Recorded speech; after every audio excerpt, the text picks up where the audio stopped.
تونس دخلت لتونس 96 شاحنة من ليبيا. 96 عدد كبير. شنو فيها؟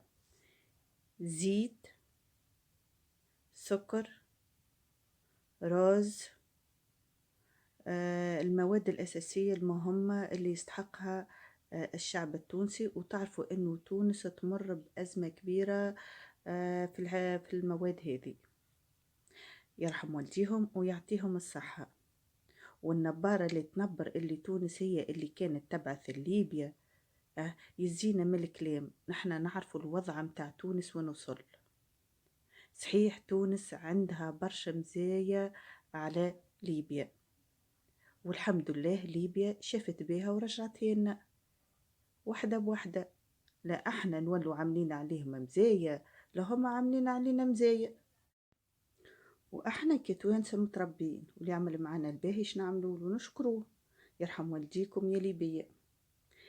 اما رسالة للحكومة التونسية بجاه ربي، اعطوها في بلاصتها، ما تعطوهاش لي بالمعارف. من الاخر بالمعارف، فرقوها بالمعارف وتمشوا ما نعرفوا عليها حتى شيء ويبقى الحال على ما عليه.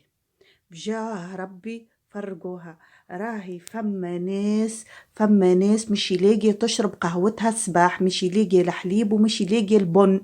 بجاه ربي فرقوها على الزواولة. بجاه ربي يا حكومة يا تونسية، أراكم اكليتوا الشعب، جوعتوه، خليتوه مش حاس بالدنيا هذه. كراها يحب يخرج يحرق من تونس، يرمي روحه في البحر وما يرجعش هنا وما يسكنش هنا من عمايلكم فينا. بجاه ربي يا. وإن شاء الله تكون الرسالة وصلت. ما نلقاهمش في جروند سيرفاس، وما نلقاهمش في المغازات هكا الكبيرة وكل حكايات ان شاء الله ان شاء الله يا ربي، ان شاء الله. هنا قاعدين نشوفوا، خايفين من بعد ما نسمع عليهم حتى شيء.